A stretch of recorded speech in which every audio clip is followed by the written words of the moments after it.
আসসালামু আলাইকুম। আমি পিঙ্কিস কিচেন থেকে পিঙ্কি আপনাদের জন্য আজকে করছি ডোনাট। Donut recipe. ডোনাটটা আসলে বাচ্চারা এত পছন্দ করে, এই যে দেখতে পাচ্ছেন আমি ডোনাট করেছি।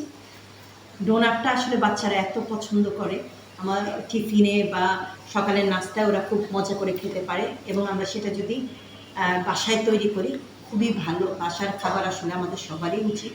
সুস্থতা আমাদের জন্য এখন আল্লাহর নিয়ামত। আমি চাই আপনারা আমার সাথে থেকে বাসায় সব করবেন এবং খেয়ে দেখবেন আপনারা বাইরের চেয়ে কোনো অংশে কম না, বরং বেশি মজা। এবং আপনি একদম নিশ্চিন্তে, বাচ্চা যখন খাচ্ছে কোনো টেনশন থাকবে না কী দিয়েছে কী করেছে। আমি তো নিজের হাতেই বানাচ্ছি, নিজের হাতেই মুখে তুলে দিয়েছি বাচ্চাকে। মা হিসাবে আমার এটা অন্যতম একটা দায়িত্ব আমি মনে করি। তো আমি চাই সবাই যেন আমার সাথে পাশে থেকে একটু যদি উপকৃত হয়, আমি নিজেকে ধন্য মনে করবো। এই আমি আপনাদের ডোনাটটা খুব ভালো বাসার ইনগ্রিডিয়েন্টস দিয়ে বানিয়ে দেখাচ্ছি, আপনারা আমার সাথে থাকেন। চলেন আমরা স্টার্ট করি। দেখেন ডোটা ফুলে ডবল হয়ে গেছে ডোনাটের ডোটা। আমি এখন হাত দিয়ে একটু করে নেব, হাওয়াগুলো বের করে হাওয়াগুলো বের করে দিচ্ছি।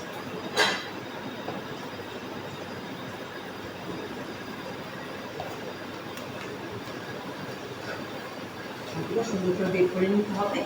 আমি আজকে ডোটা পারফেক্ট হলে আপনাকে ডোনাট কাটার দিয়ে কাটতে হবে না, আমি হাত দিয়েই সুন্দর হয়ে যাবে। এত কাটাকাটি কিছুই করতে হবে না, যে আপনার পারফেক্ট ডো বলে আসলে তেমন কিছুই করতে হয় না। আমি একটু হাতে ময়দা নিয়ে নিলাম, এই যে ডোটা হাত দিয়েই দেখাচ্ছি। আসলে কিছু কিছু ক্ষেত্রে হাত লাগাতেই হয়।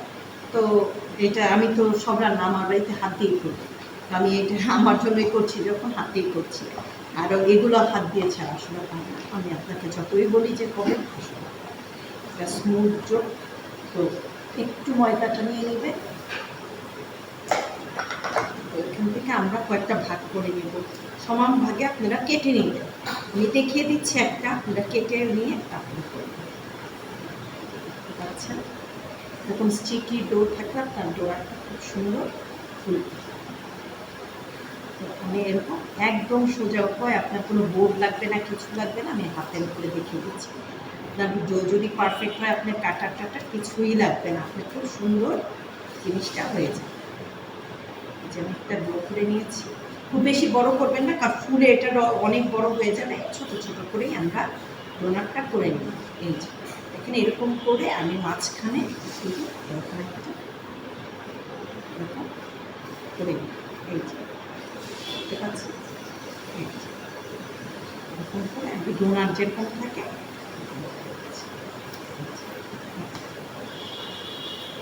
আবার একটা হয়ে গেল।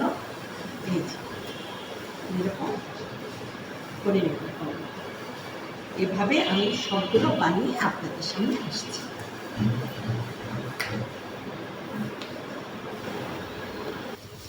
দেখেন আমি ডোনাটগুলো বানিয়ে ফেলেছি। এই যে আমি এখন এই ডোনাটগুলো 10 মিনিটের জন্য রেস্ট করবো, ঢেকে রাখবো। আর ডবল হয়ে যাবে তখন আমি ভেজে আপনাদের সাথে আসছি ভাজার জন্য।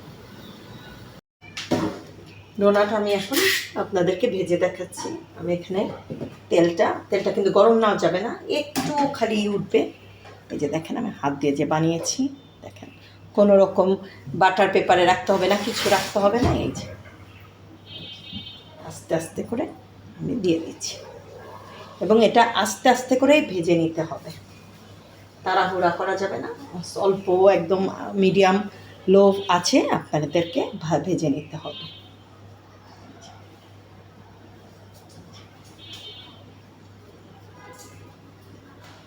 বেশি জাতাজাতি করে দিবেন না, 4টা করে দিলেই সুন্দর হবে। এখানে আমার পাত্রে 4টাই হয়েছে। আমি কিন্তু লো হিটে সুন্দর করে অনেকক্ষণ ধরে ভাজবো। ডোনাটগুলো ধরতে যাবেন না, একাই ডোনাটগুলো সুন্দর উঠে আসবে।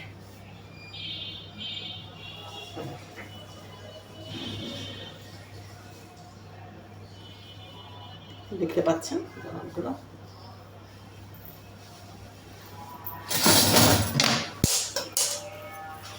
একটু করতে পারেন, পাশের থেকে তেলগুলো নিয়ে একটু, এক পাশ না হলে আরেক পাশ উল্টাতে যাবেন না।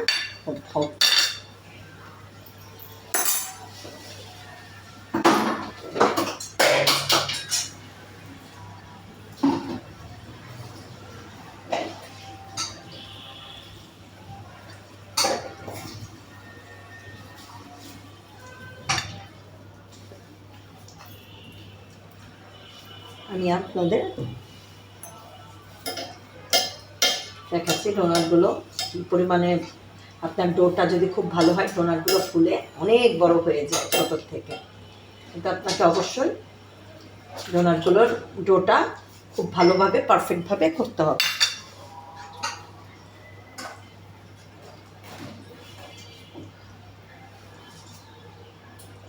ডোনাটটা সবসময় একটু টাইম করে ভাজতে হয়, টাইম নিয়ে ভাজতে হয়।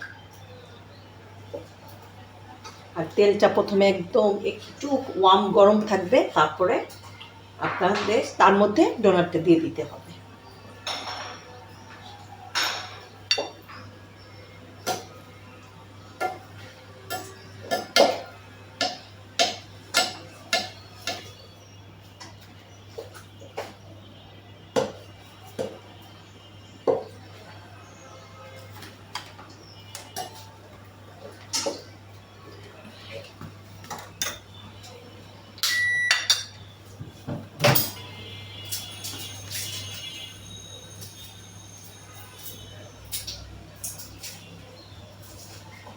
আপনারা বুঝতে পারছেন কিনা ডোনাটগুলো ফুলে উপর দিকে চলে আসছে। আমরা এক পাশ না হলে আগে তাড়াহুড়া করবো না, পাশ না হলে আমরা আরেক পাশ উল্টাবো। একটু তেলগুলো আমি এরকম করে দেবো।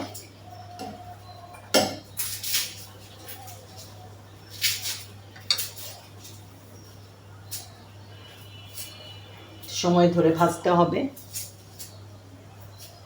তাড়াহুড়ো করলে উপরে কালার চলে আসবে আর ভিতরে ডোনাটা ফুলবেও না, এবং যে আপনার ইস্টগুলো ভিতরে ভিতরে যে যে ফুলে যায় এটা হবে না।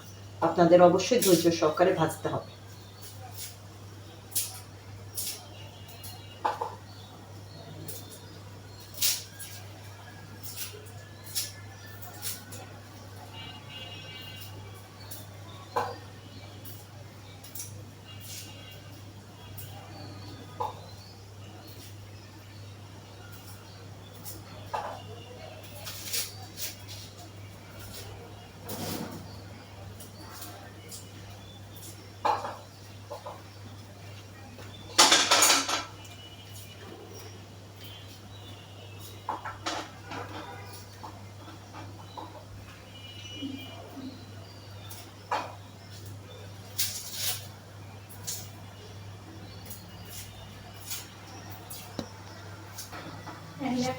এখন আমি দেখেন উল্টিয়ে দিচ্ছি, এক পাশ হলে আরেক পাশ উল্টাবেন। এই যে দেখেন কালার চলে আসছে। এভাবে এই ডোনাটগুলোকে আমাদেরকে ধৈর্য সহকারে ভেজে নিতে হবে। দেখতে পাচ্ছেন কিরকম ফুলেছে, ফুলে একদম চুইচুম্বর হয়ে গেছে। আপনাদের ডোটা যদি ভালো হয় কোনো কুকি কাটার বা কিছুই দিয়ে আপনাদের কাটতে হবে না, খুব সুন্দর হয়ে যাবে। আমরা আরেক পাশে এভাবে ভেজে নিব ধৈর্য সহকারে সুন্দর কালার হওয়ার পর্যন্ত, তারপর আমি আপনাদের সাথে নিয়ে আসছি। এই যে দেখেন আমি ডোনাট ভেজেছি, দেখতে পাচ্ছেন আপনারা কেমন ফুলেছে। এবং এটা আমি একটু আপনাদেরকে ডেকোরেশন করে দেখাচ্ছি। আমরা এটা এখানে আমি চকলেট মাইক্রো ওভেনে 20 মিনিট দিয়ে আমি গলিয়ে নিয়েছি, 20 সেকেন্ড, মিনিট ভুল বলছি, 20 সেকেন্ড দিয়ে গলিয়ে নিয়েছি। আপনারা বয়লারেও করতে পারেন, আমি ওভেনেও মাইক্রো ওভেন আছে, মাইক্রো ওভেনেই করেছি। তো আমি এই চকলেটে এই যে এই পিঠা আসলে ডেকোরেশন নিচে দিচ্ছি, আমি দেখে দিচ্ছি। এটা খুব গরম, আপনারা ঠান্ডা করে নেবেন। আমি আসলে আপনাদের তাড়াহুড়া করে দেখানোর জন্য মানে আপনাদের ভেজেই দেখাচ্ছি, এই জন্য আমার হয়তো এভাবে ধরে যে কোট করবেন ভালো করে।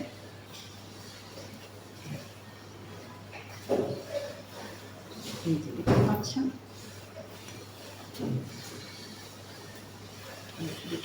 দেখাচ্ছি এই যে কোট হয়ে গেল। আরেকটা দেখিয়ে দিচ্ছি।